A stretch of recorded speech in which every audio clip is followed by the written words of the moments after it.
दोस्तों सबसे पहले तो जरा इस आर्टिकल को देखिए। साल 1528 में मीर बाकी, जो बाबर का सेनापति हुआ करता था, उसने अयोध्या में बाबरी मस्जिद की नींव रखी थी। ये मस्जिद ठीक उसी जगह पर बनाई गई जहाँ प्रभु श्री राम का जन्म हुआ था और इसे बनाने के लिए वहाँ पहले से मौजूद मंदिर को ध्वस्त कर दिया गया था। अब मुगलों ने भगवान को उनके घर से तो निकाल दिया, पर इन्हें कौन बताए कि भारत के लोगों के तो दिलों में राम बसते हैं और श्री राम के प्रति हमारी यही श्रद्धा है जिसने सालों तक चले कोर्ट केस के बीच भी किसी के मन से राम मंदिर बनने की आस को खत्म नहीं होने दिया। अब करीब 500 सालों के इंतजार के बाद 2019 में सनातन की जीत हुई है और 22 जनवरी 2024 के दिन रामलला टेंट से निकलकर एक बार फिर से मंदिर में निवास करने जा रहे हैं। पॉसिबल है कि जब आप ये वीडियो देख रहे हो उस समय तक राम मंदिर में प्राण प्रतिष्ठा समारोह पूरा हो चुका हो, लेकिन अगर आप अपने धर्म के प्रति वफादार हैं तो फिर बाबरी मस्जिद के निर्माण से लेकर फिर से राम मंदिर बनने तक के इस सफर को आपको जरूर जानना चाहिए। तो दोस्तों साल 1526 में मुगल साम्राज्य शुरू होने के महज 2 साल बाद ही यानी 1528 में बाबर के कहने पर उसके सेनापति मीर बाकी ने अयोध्या में राम मंदिर को तोड़वा दिया और उसकी जगह पर एक मस्जिद बनवाई जिसका नाम बाबर के सम्मान में बाबरी मस्जिद रखा गया। अब मुगल काल में सिर्फ अयोध्या का राम मंदिर ही नहीं बल्कि हजारों मंदिर तोड़े गए थे जिनके सबूत आज भी हमें देश के कोने कोने में देखने को मिल जाते हैं। पर उस टाइम बाबर ने विरोध की हर आवाज दबा दी और हिंदुओं को उनके ही देश में उन्हीं के भगवान से दूर रखा गया। पर इस कहानी में ट्विस्ट उस समय आया जब साल 1813 के आसपास फैजाबाद के ब्रिटिश ऑफिसर ने एक रिपोर्ट तैयार की जिसमें उन्होंने मस्जिद के अंदर हिंदू मंदिर जैसी कलाकृतियां मिलने का जिक्र किया था। और दोस्तों इस रिपोर्ट के सामने आने के बाद ही पहली बार हिंदू संगठनों ने दावा किया कि बाबर ने साल 1528 में राम मंदिर तोड़वाकर मस्जिद बनाई थी। इस तरह के दावे सामने आने के बाद हिंदुओं और मुस्लिमों के बीच नफरत की आग जलने लगी और साल 1853 में अवध के नवाब वाजिद अली शाह के समय पहली बार अयोध्या में सांप्रदायिक हिंसा भड़क उठी। हालांकि इसके बाद भी हिंदू और मुस्लिम एक ही जगह पर पूजा और नमाज अदा किया करते थे। पूजा और नमाज एक ही जगह पर, आप सोच रहे हैं ना कि आखिर कैसे? तो चलिए इसकी भी स्टोरी को हम आपको बताए चलते हैं। एक्चुअली 1717 यानी कि बाबरी मस्जिद बनने के 190 साल के बाद जयपुर के राजा जय सिंह द्वितीय वो पहले शख्स थे जिन्होंने मस्जिद और उसके आसपास की जमीन को हासिल करने की कोशिश की थी जिससे कि वो एक बार फिर से वहाँ पर राम मंदिर बनवा पाए। लेकिन लाख कोशिशों के बाद भी राजा जय सिंह द्वितीय को कोई कामयाबी नहीं मिलती है, जिसके बाद वो मस्जिद के पास एक चबूतरा बनवाते हैं और उस चबूतरे का नाम राम चबूतरा रखते हैं ताकि प्रभु श्री राम में आस्था रखने वाले लोग उस चबूतरे पर पूजा कर सकें।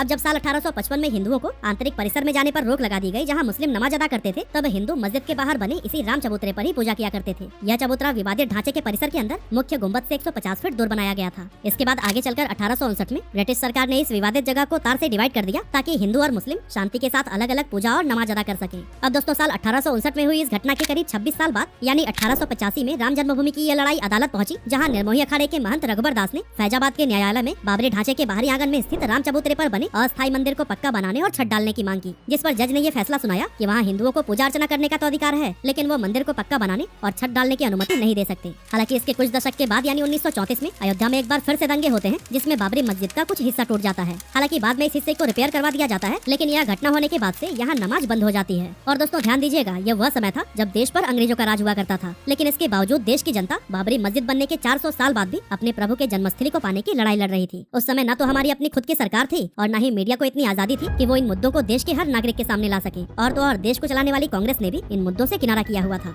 हाँ, अगर कोई चिंतित था तो वो थी देश की आम जनता जो कि अपनी जान की बाजी लगाकर अपने प्रभु के हक की लड़ाई लड़ रही थी। इसी तरह से समय बीतता जाता है और साल 1947 आता है जब देश को सालों की गुलामी के बाद अंग्रेजों से आजादी मिली थी। आजादी के साथ ही लोगों की ये उम्मीदें भी बढ़ जाती है कि अब तो राम मंदिर बनकर ही रहेगा। लेकिन उस समय की स्थिति तो कुछ और ही बयां कर रही थी। कांग्रेस का कोई भी बड़ा नेता इस मुद्दे पर बात करना तो बहुत दूर की बात है, उन्होंने तो इस मुद्दे को लेकर सीधे अपने हाथ ही खड़े कर दिए थे। और दोस्तों फिर पॉलिटिकल सपोर्ट न मिलने के बाद ही शुरू होता है असली विवाद। 23 दिसंबर 1949 की सुबह अचानक से चारों तरफ यह बात फैल जाती है कि विवादित ढांचे के अंदर भगवान श्री राम की मूर्तियां पाई गई हैं। हिंदू पक्ष ये दावा करने लगते हैं कि बीती रात भगवान श्री राम प्रकट हुए हैं, जबकि मुस्लिम पक्ष यह आरोप लगाते हैं कि किसी ने रात के अंधेरे में चुपचाप वहाँ पर मूर्तियां रख दी हैं। अब जैसे इस बात की खबर चारों तरफ फैलती है, दोनों पक्षों के लोग मस्जिद परिसर में इकट्ठा हो जाते हैं। विवाद को बढ़ता हुआ देख उस टाइम के प्राइम मिनिस्टर जवाहरलाल नेहरू जिला मजिस्ट्रेट के नायर को चिट्ठी लिखकर ये आदेश देते हैं कि मूर्ति को वहाँ से हटाया जाए और स्थिति को शांत किया जाए। लेकिन के नायर दंगों और हिंदुओं की भावनाओं के भड़कने के डर से इस आदेश को पूरा करने में हाथ खड़ा कर देते हैं। के नायर प्राइम मिनिस्टर नेहरू जी को जवाब में लिखते हैं कि अगर मंदिर से मूर्तियां हटाई गई तो इससे हालात बिगड़ जाएंगे और हिंसा भी बढ़ सकती है।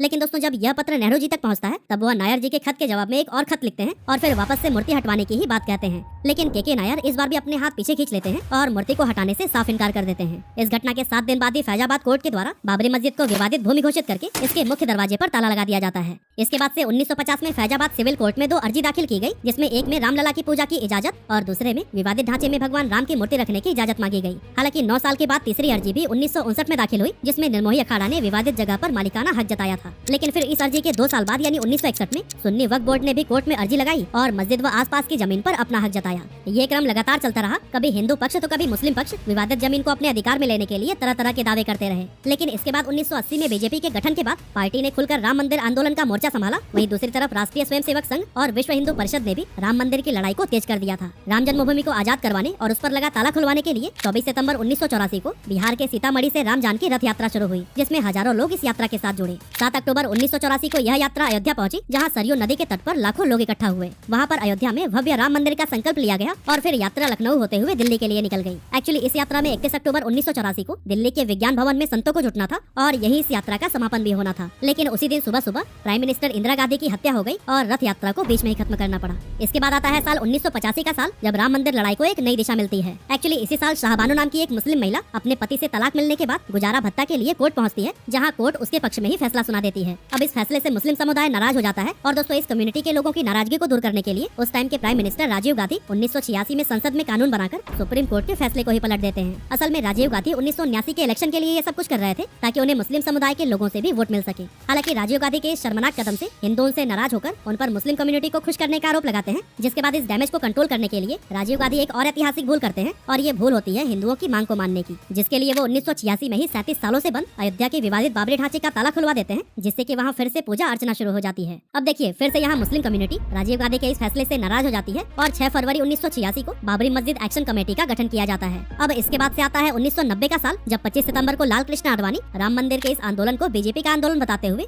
सोमनाथ से अयोध्या के लिए 10,000 किलोमीटर की रथ यात्रा निकालते हैं। और दोस्तों इस रथ यात्रा के दौरान बिहार में लाल कृष्ण आडवाणी का रथ रोकते हुए उन्हें गिरफ्तार कर लिया जाता है और रथ यात्रा पर यही रोक लगा दी जाती है। लेकिन असल में जिस दिन यह यात्रा खत्म होनी थी, यानी कि 30 अक्टूबर 1990 को हजारों कार सेवक अयोध्या में जमा हो जाते हैं। अब दोस्तों जिन्हें कार सेवक के बारे में नहीं पता, उन्हें हम बता दें कि कार सेवक का मतलब उन लोगों से है जो निस्वार्थ भावना से सेवा करते हैं और धर्म की रक्षा के लिए कदम उठाते हैं। अब दोस्तों 30 अक्टूबर को भी कार सेवकों ने यही किया, वो अयोध्या में विवादित ढांचे पर झंडा फहरा देते हैं। हालांकि पुलिस कार सेवकों को रोकने की बहुत कोशिश करती है, इवन कर्फ्यू भी लगा दिया जाता है, लेकिन जब इससे कोई फायदा नहीं होता तब भीड़ पर काबू पाने के लिए उस समय यूपी के मुख्यमंत्री रहे मुलायम सिंह यादव कार सेवकों पर गोली चलाने का आदेश दे देते हैं, जिससे कि कई सारे कार सेवक मारे जाते हैं। दावा किया जाता है कि पुलिस की इस गोलाबारी में 55 राम भक्त मारे गए थे, जबकि यूपी पुलिस 17 कार सेवकों के मारे जाने की ही बात को मानती है। इसके बाद आता है 6 दिसंबर 1992 की तारीख। उस समय पीवी नरसिम्हा राव देश के प्राइम मिनिस्टर थे और कल्याण सिंह यूपी के मुख्यमंत्री। इसी दिन 2 लाख कार सेवक विवादित ढांचे के पास इकट्ठा हो जाते हैं और दोस्तों कहा जाता है कि कार सेवकों के अयोध्या पहुंचने से पहले ही कल्याण सिंह कोर्ट को ये भरोसा दिला चुके थे कि ये विवादित ढांचे को किसी भी तरह का कोई नुकसान नहीं होने देंगे। साथ ही दोस्तों ये भी खबर मिलती है कि कल्याण सिंह ने पुलिस को ये आदेश दिया हुआ था कि चाहे कुछ भी हो जाए वो भीड़ पर गोली नहीं चलाएंगे। वहीं दूसरी तरफ हजारों कार सेवक जो 6 दिसंबर 1992 की सुबह विवादित ढांचे के पास खड़े थे, वो दोपहर तक ढांचे के ऊपर चढ़ जाते हैं और 1:55 पर विवादित ढांचे के एक गुंबद को गिरा देते हैं और फिर 1.5 घंटे बाद यानी करीब 3:30 बजे वो दूसरा गुंबद भी गिराते हैं और फिर शाम के करीब 5 बजे तक वो तीनों गुंबद ही गिरा देते हैं, जिससे कि पूरे यूपी में हाहाकार मच जाता है और स्थिति को काबू में करने के लिए यूपी में राष्ट्रपति शासन लगा दिया जाता है।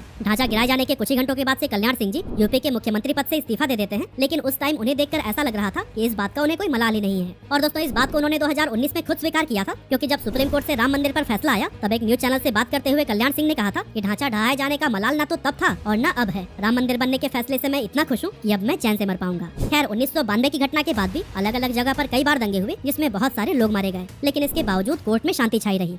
लेकिन 90 के दशक में जब वापस से बीजेपी की सरकार बनी तब एक बार फिर से देश में राम मंदिर की लड़ाई तेज हो गई। बीजेपी ने 1999, 2004 और फिर आगे जितने भी चुनाव हुए उसमें राम मंदिर को अपने घोषणा पत्र में शामिल किया और इस दौरान एक लंबी कानूनी लड़ाई भी लड़ी और दोस्तों आखिरकार हमें जीत मिली गई। 9 नवंबर 2019 को सुप्रीम कोर्ट एक ट्रस्ट बनाकर विवादित स्थल पर राम मंदिर को बनाने की अनुमति दे देती है और साथ ही वह मस्जिद के लिए भी एक वैकल्पिक जमीन देने का आदेश देती है, जिसके बाद से 5 फरवरी 2020 को ट्रस्ट का गठन किया जाता है और फिर राम मंदिर का निर्माण कार्य शुरू हो जाता है। तो दोस्तों 1528 में बाबर के कहने पर राम मंदिर को गिराकर उसके जगह पर बाबरी मस्जिद को खड़ा किया गया था, लेकिन अब 492 साल के बाद इसी जगह पर ही राम मंदिर का निर्माण हो रहा है, जो कि हर एक हिंदुस्तानी के लिए